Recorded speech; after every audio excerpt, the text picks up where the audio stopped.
One thing about people who have anxiety disorders is they are not mysterious to me. I understand, it's no problem for me to understand why people have anxiety disorders, or why they're depressed, or why they have substance use problems. The mystery to me is always why people don't have all of those things at once, because everybody has a reason to be anxious. In fact, we have the ultimate reason to be anxious because we know that we're vulnerable and we know that we're going to die.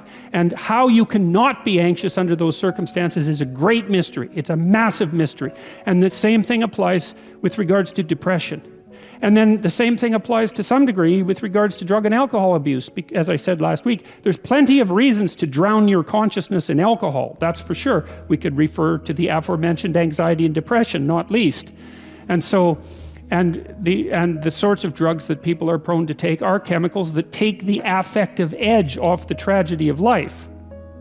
So, back to the issue of fear. I mean, Abraham is self-conscious, that's what this commentary says, but the thing is he moves forward despite that. He's self-conscious and he knows the danger, but he moves forward despite that. And that's actually the appropriate response in the face of actual non-naive understanding of what constitutes life. Like if you're naive and you move forward, it's like, well, what the hell do you know? You know, there's no courage in naivety because you don't know what there is to stop you. You don't know what dangers you might apprehend, but to be aware of what it is that your problem is. So to be alert existentially, let's say, or to be fully self-conscious means that you're perfectly aware of your limitations and how you might be hurt.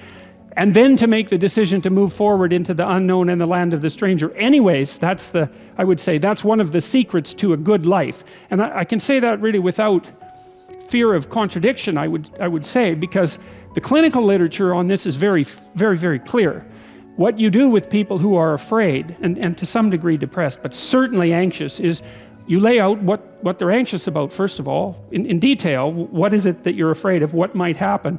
And then you decompose it into small problems, hypothetically manageable problems, and then you have the person expose themselves to the thing that they're afraid of, and what happens isn't that they get less afraid. That isn't what the clinical literature indicates exactly.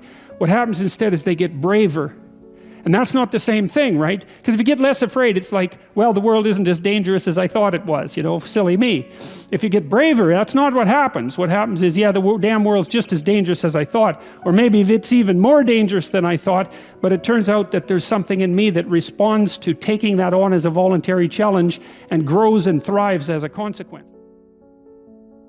And then also to see yourself as the sort of creature that can do that, is willing to do that on a habitual basis, is also the right kind of tonic for, I hate this word, for your self-esteem. You know, because the self-esteem has nothing to do with feeling good about yourself. As I already mentioned, there isn't necessarily a reason why a priori you should just feel good about yourself. But if you can view yourself acting in a courageous and forthright manner and encountering the world and trying to improve your lot, and taking risks, you know, in a non-naive way, well, then you have something that you can comfort yourself with at night when you're wondering what the whole damn point of your futile and miserable life. And that's necessary because it's often the case that you wake up at 4 in the morning, or at least sometimes the case that you wake up at 4 in the morning when things haven't been going that well and wonder just what the hell the point is of your futile and miserable life. You have to have something real to set against that. It can't be just rationalizations about how, you know, you're a valuable person among others, even though that's true. That's not good enough.